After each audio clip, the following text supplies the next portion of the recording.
When I was 15 years old, I spent the weekend at my synagogue for a winter conclave with about 200 other 15 to 17-year-old kids.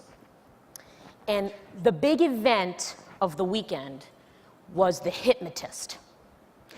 Now, I don't know if any of you out there have ever been to a hypnotist show, but they are all the same. They have the chairs on the stage, they ask for volunteers, you go up, you get hypnotized, you are embarrassed, you sit down. Show is great. 15 years old, I raised my hand. I'll go up on the stage. I went up. I remember sitting in the metal chair, listening to the instructions of the hypnotist. He was explaining how he's going to relax you. Shut your eyes, listen to his voice. Pretty soon, you will go to sleep, and then you'll be hypnotized. And when I opened my eyes back up again, I looked around, and I was the only chair left on the stage. All nine other chairs were gone. My mom, my parents were chaperoning the event, totally different story. My mom was standing next to me with tears in her eyes, and 200 kids were applauding wildly at what looked like the best show they've ever seen. I very quickly came to realize I was the show. I went so far under, this hypnotist said to the other kids, "Get off the stage. We got a live one here." I clucked like a chicken. I took the microphone. I had to develop my own language and sing a Wham song, for those that are the 80s folks out there. Totally took the stage over. I even did a little regression analysis. They brought me back to when I was 4 years old, which is the reason why my mom was on stage in tears, because to her, I was that 4-year-old little girl to her. It was wild. I remember nothing of it. I just remember I felt really out of it when I woke up and thought, "Ooh, I don't think I ever want to do that again." Now I'm 17. My sister is at her first year in college, and I went up to spend the weekend with her. And my sister was so excited to show me her new friends, the college scene up in Boston, and to go to the big event of the weekend, the hypnotist show. I was so pissed off at her. "Are you kidding me? I am not going to be the entertainment." She says, "Don't even worry about it. It's in an arena that sits like 800 seats. It's actually almost exactly like the theater we're in now." And my sister got seats third row from the back. So any of you in the third row, you'll understand as I say this. I said, "All right, I'll go." So we go. 10 seats on the stage. She picks the volunteers. They sit up on the stage. I'm in the third row. I'm listening just like everybody else. And he's relaxing everybody. He's explaining how he's going to put you under. And he takes out a harmonica. His thing was he's going to play the harmonica, and then you go out. So I remember listening to him, and I remember hearing, and then I opened my eyes, and I'm on the floor in the chair in front of me with my legs kind of half cocked up there. My sister is next to me, looking like I'm a freak of nature, and the row that's in front of me, if they could have unbolted their seats, turned them around to look at me, they would have, because they had the best seat in the house in the back. Because 10 people hypnotized on stage, and Melissa in the 11th row in the back, picking my hair. Everybody smelled around me. I was totally out. My sister was so afraid she was going to send me back home to Jersey. I'd see a hobo with a harmonica and freeze, because you always see those. So we waited for the hypnotist, and we told him what happened. He asked me a couple questions, and this is what he said. He said, "Melissa, you need to understand something. You have 0 inhibitions." I mean, there's nothing that is off limits to you. You will approach everything in your life, and you do approach everything in your life, all in. There's nothing you won't do. There's nothing you won't say. You are all in the minutes of your life. I mean, you are what us hypnotists dream about. If you don't want to be hypnotized, don't even watch it on TV. 2 things from that day. Number 1, I have never been hypnotized willingly. and I've never watched it on TV. And number two, at 17 years old, I realized I had some type of, I don't know, superpower about myself. Didn't know how it was going to shape as I got older, but definitely knew something about me. I remember my very first performance review. I was with GE, and my boss, just like every other performance review that you've all had, they got the paperwork in front of them. He flips over the paperwork before we get started. He says, Melissa, before we get started in the conversation, I want to tell you something. You remind me of my dog.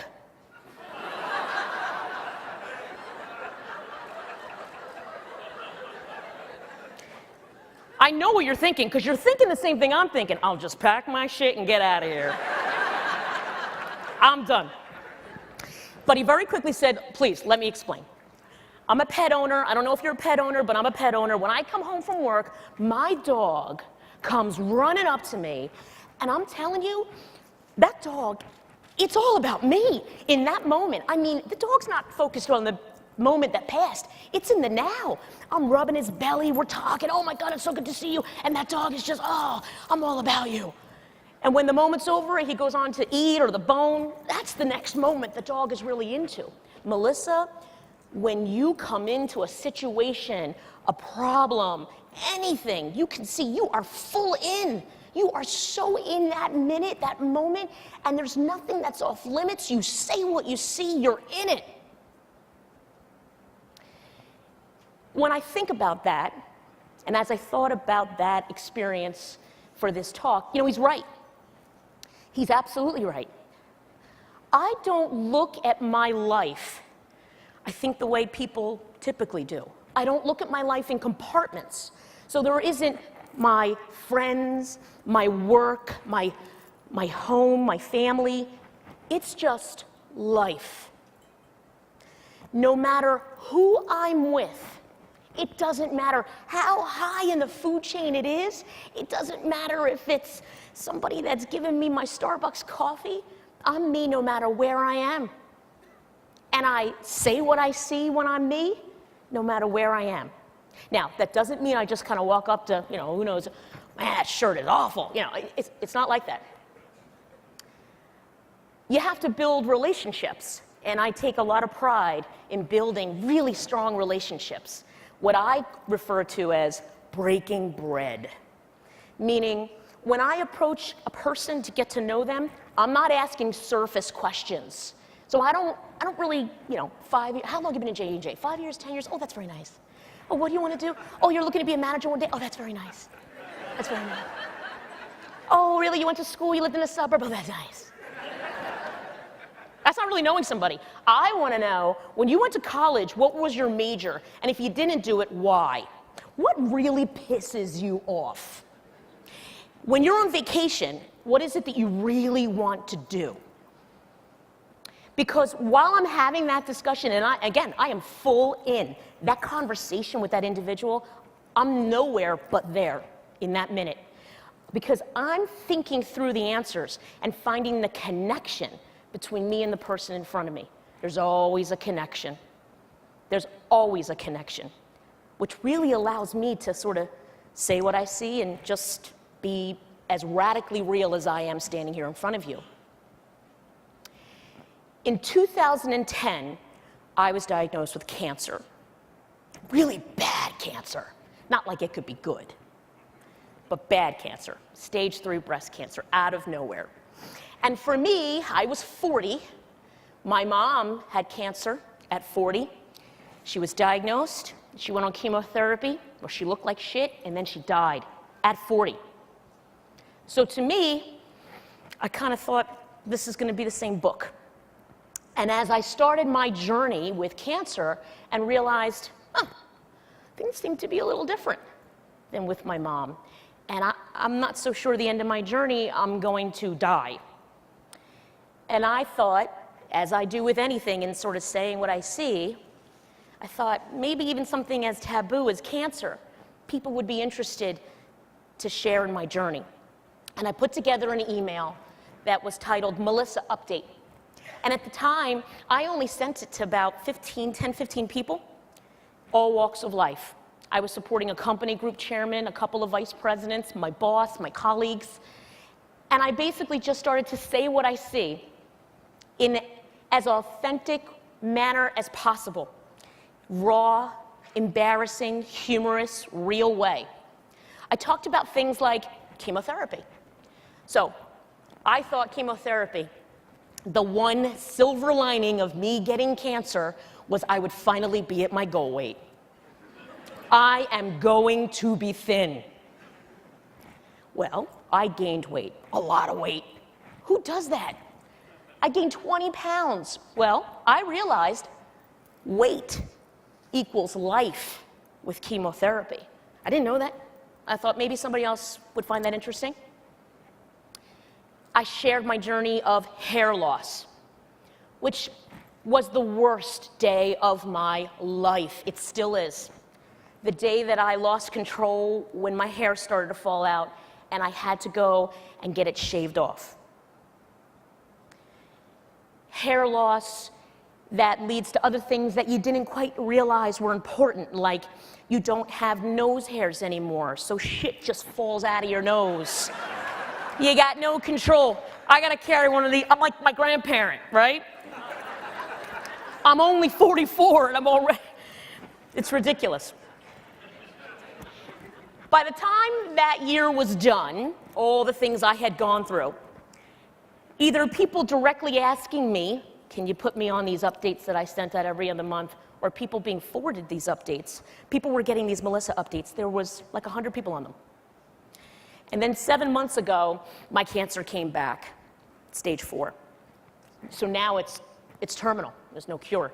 Now the oncologists talk in a very soft tone. It's all about your quality of life now, making sure you have a good quality of life. And I dusted off the email, and again, I was as brutally authentic and real and embarrassed and frightened and humorous as I possibly could to my colleagues, because this time the message was a little more serious. I gotta contain and shrink this thing, because if I can't contain it and if I can't shrink it, I can't be here. When I finally came back to work, which was only 3 weeks ago, there was about 400 people getting the word, getting these Melissa updates. That's wild. People were inspired by me, just saying what I see about something like cancer. And I thought, is that so unusual? Doesn't everybody say what they see? I guess not. I guess not. And it is really so easy to do, to say what you see. I have to tell you, there's so many people in this room. There's 992 seats in this theater. Why they couldn't put an extra 8 in here and make it a clear 1,000, I have no idea. But if all 992 of you go out of this room and do 3 things, I will be a very happy person.